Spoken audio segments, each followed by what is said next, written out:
The trial was set for one of two murder suspects. Shumbree Pruitt, 19, and Ebony Ward, 18, faced charges of aggravated murder, aggravated robbery, felonious assault, among other charges.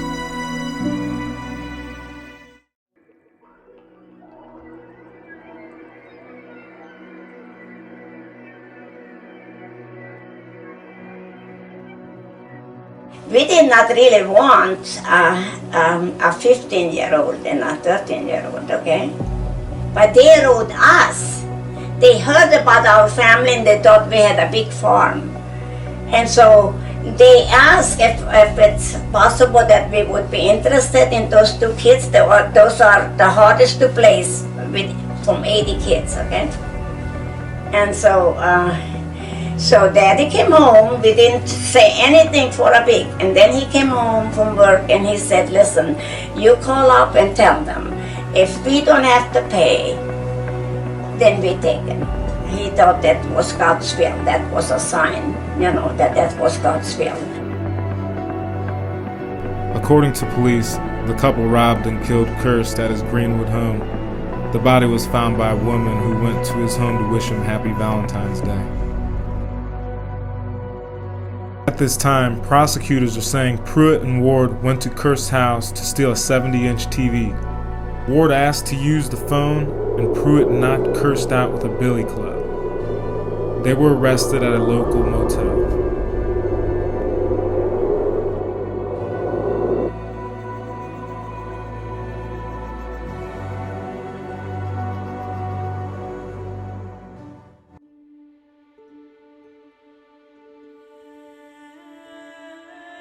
Jason Kirst was killed for a 70-inch TV, prosecutors said. He was struck with a billy club and stabbed more than 50 times during the February 14th incident.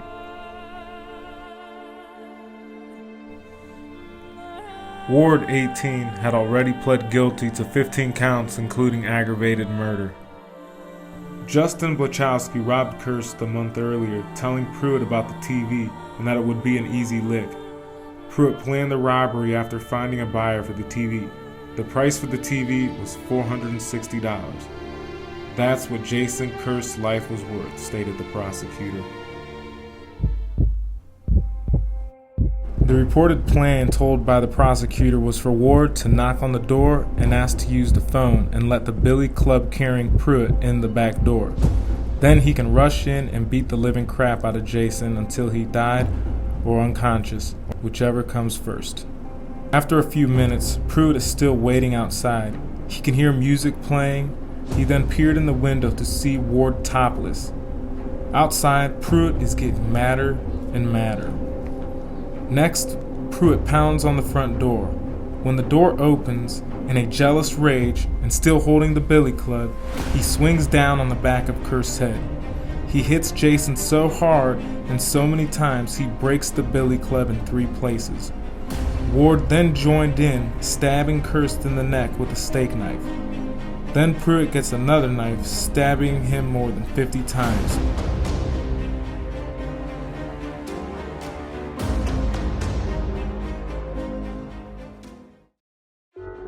Wyndham testified Friday on the second day of Pruitt's trial. Wyndham, a friend of Pruitt, said he arranged to buy the TV for $460. He recalled riding with Pruitt to the bank, saying Pruitt appeared nervous. Wyndham said he asked him what was wrong. He said he had got his first body. Wyndham said Pruitt claimed the incident happened in Ontario. He said he didn't take the comments seriously until he read about the killing in the news journal. He called Kirst's wife to come look at the TV, and she identified it and called police. Wyndham said he later received a text message from Pruitt. He said, "I'm so lucky that the guy we thought we murdered isn't dead." Mansfield City's senior police officer said he has dealt with about 200 homicides in his 44-year career. He said he had only seen one other incident that involved so much blood splatter, indicating the killer acted in a fit of rage. Ward, 18, testified Wednesday on the 4th day of Pruitt's trial. Wearing a red county jail jumpsuit and shackled at the hands and feet, Ward described her relationship with Pruitt as abusive. She said he introduced her to drugs, mainly marijuana and bath salts, and alcohol. Ward said neither set of parents approved of their relationship and they had no permanent place to stay as a result. Ward said she saw a gun when she entered Kirst's residence. She said Kirst offered her a drink and they wound up downing shots of vodka. I was scared, Ward said. I was going to drink with him and do whatever he asked. Kirst reportedly lit 3 candles and played some music. He pulled his gun out of his pocket and he asked me to take my shirt off and my bra too, Ward said. She said she complied, but turned down Kirst's sexual advances and asked to use the bathroom. Ward said Kirst did not threaten her. On cross-examination, defense attorney implied Ward stabbed Kirst. That didn't make you happy, did it? That he made you take your clothes off, he asked. Ward replied, it wasn't so much mad as scared. I wasn't mad enough to stab him. Pruitt minimized his involvement. All I did was bing, hit him on top of the head, he said. Something went wrong. She wouldn't take her top off for some guy she didn't even know. She stabbed him with a little knife. I'm scared for my life. I don't have the guts to stab a person. I don't have the guts to kill a person. Pruitt said there was blood all over the floor and all over Ward's shoes. I'm shocked. My mouth is wide open, he said. She told me to get the TV. I'm not going to tell her no. She just killed a man. Ward gets 25 to life in murder. Not everyone has forgiven Ebony Ward for her role in the February 14th stabbing death of Jason Kirst. Several members of the Kirst family expressed outrage when Ward, 18, received 25 years to life in prison Monday. In August, she pleaded guilty as charged to 15 counts, including aiding and abetting aggravated murder. Co-defendant Shunbree Pruitt, 20, was sentenced to life in prison without the possibility of parole after a 5-day trial. Kirst family wanted Ward to get the same sentence. No justice for Jason, Gina Kirst, the victim's wife, said outside the courthouse. Anna Kirst, Jason's adoptive mother, was the last of 4 family members to address the court. In an emotionally charged scene, she asked Richland County Common Pleas Judge James DeWeese if she could hug Ward. She could have saved him, but I also know God is in control, she said. I forgive her. I feel so sad for her family. The rest of Kirst's family reacted with disgust. Oh, please, Gina Kirst said. Anna Kirst and Ward shared a long embrace, each sobbing. I love you, Kirst said. I love you too, Ward replied. After the hearing, the prosecutor said he had never seen such a display. Each family member has their own way of doing something, he said. Gina Kirst said 30 years would be a slap in the face. The 30 years would have been a joke. The 25 definitely is, she said outside. Ward could get out at the same age as I am now. Ward briefly turned towards the victim's family in her comments. I would like to say I'm sorry for everybody I hurt, she said. I did not mean to cause anybody any pain.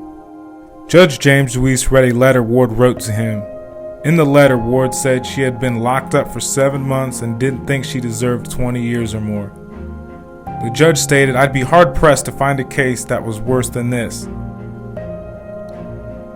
Pruitt was found guilty last week on 15 of 16 counts, including aiding and or abetting, aggravated murder, among other things.